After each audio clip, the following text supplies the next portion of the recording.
hopefully can see from the slide in front, this is not the main show. This is merely a small opening presentation by myself, Stuart Durrant, the Managing Director of the CEU Business School, and I will have the pleasure through the evening to introduce you to a range of far more interesting people than myself. For example, some visitors who have recently graced us within the CEU and or the Business School. You might recognize some of them here. We have the Dalai Lama. We have down in the bottom left there, Joe Stiglitz, Nobel Prize winning economist. We have Martin János, the Foreign Minister of Hungary. Down at the bottom here, our founder, George Soros himself. Kofi Annan, you might recognize, the UN Secretary General, well, past UN Secretary General. And down in the bottom right there, Andris Paivalks, who is the current EU Commissioner for Development and who will come to speak at the CEU as part of a United Nations conference on November the 4th. You might like to consider yourself as to why these people come to us, in the same way as you might like to consider about yourselves why you have come to us to make some inquiries today. We like to think that these people also believe that it is because CEU and its business school is increasingly an internationally recognized center of knowledge, learning and excellence. And for those of you who are contemplating to join our program, I would very much hope that you might contemplate contributing to that reputation in future years to come. I was able to talk to the academicians. I was able to talk to the scientists. I was able to talk to the NGOs, government. I wasn't able to talk to the business. I had no idea how to communicate with business. So I have to tell you that the reason, as a biologist, psychologist, I ended up to do an MBA. I opened a newspaper, '89. There was an advertisement that there is a school opened in a beautiful castle in Budapest, and let's try and let's do something. So we were 28. It was before the Iron Curtain fell. So those who went into that class, which we didn't know what it's going to be, we didn't really understand what an MBA can bring us. We were all Hungarians at that time, and we had a mix of teachers. We had foreigners and a Hungarian professor. So we went through the education in such a way. I never studied so much in my life. It was day and night. And I never had the experience of actually working on case studies and working in teams.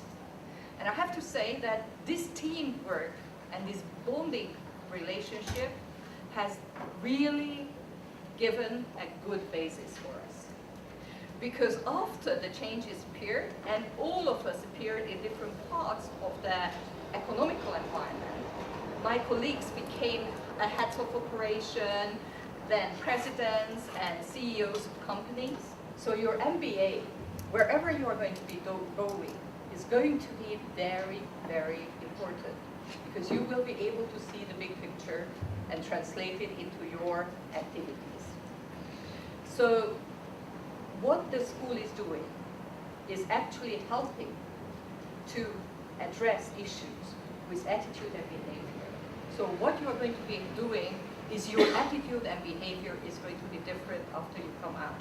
You will be able to see the big picture, and you will be able to take active actions to that. It's my great pleasure now to introduce one of our latest superstars, who is the recipient of the prestigious Seaman Innovation in Teaching Award, which was announced just a couple of weeks ago.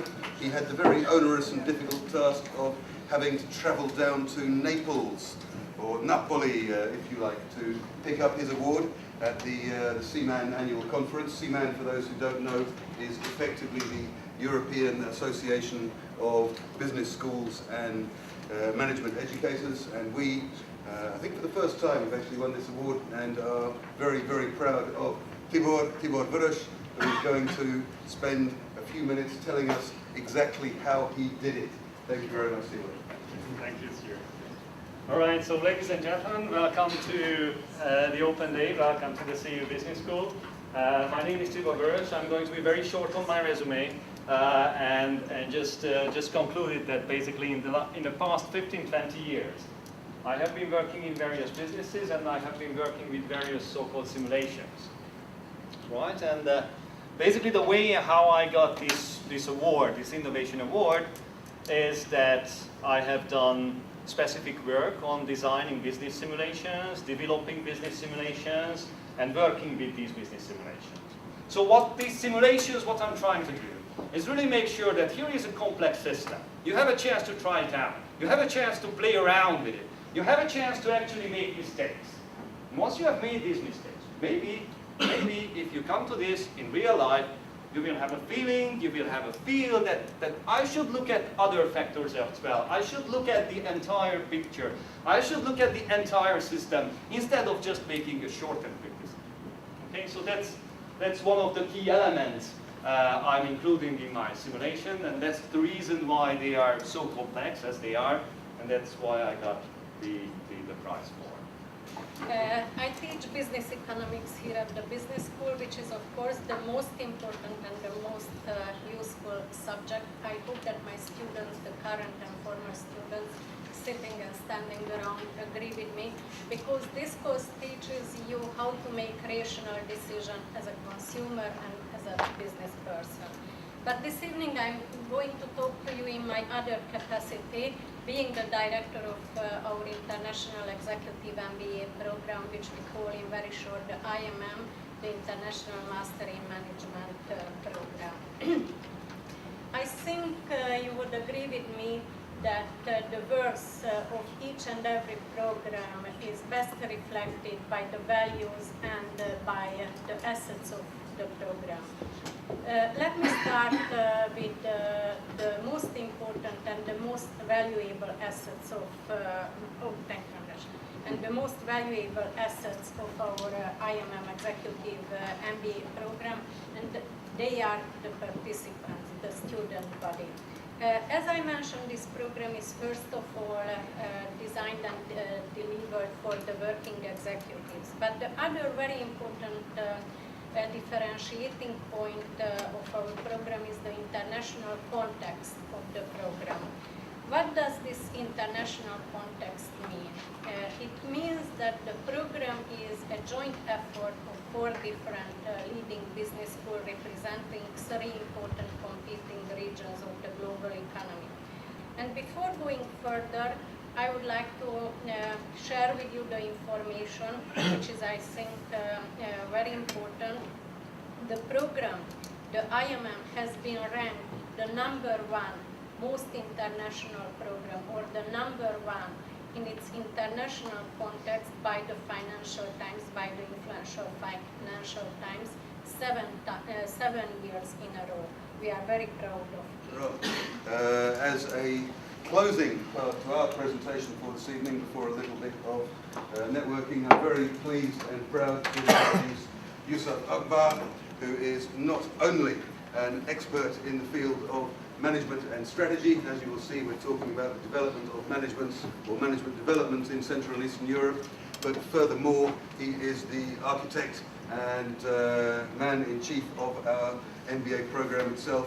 If you find anything you don't like in the design, then it's Yusuf you have to apply yourself to. If you find the design to be absolutely perfect, then you're welcome to congratulate me on it. Thank you very much. Yusuf, over to you. Thank you. Thanks very much. There was the most extensive ever survey of human resource capacity was done last year with a European headhunting company and the Henley Management Centre called the Target Executive Search Survey in 2009. 6 countries. I'll list those countries momentarily. Here are the findings.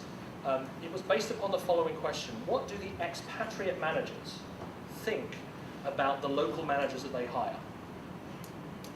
Okay, so that was the central question. Number 1, managers are too formal and do not like taking responsibility for their actions or their teams. Right? So there's a problem with authority and responsibility, apparently. Businesses and their managers are not customer-oriented, and so customer service is very poor. And I think what I've noticed is a huge dichotomy between customer orientation and our professional obligations. So as managers, what do? When we're managing, we become managers. And when we're consuming, we become consumers. And we completely forget that we're exactly the same thing all the time. Right? So there's this gap between producer and consumer values, which I think is a huge weakness in this region. If you just think about services, right? 60% of the region's economy is based around services. That's all about customer orientation. Right? That's all about providing high quality service which gets your customers to come back. So one of the things that we want to focus on in terms of our programs here, but I would say it's a general thing for management development in the region, is to try and work on this.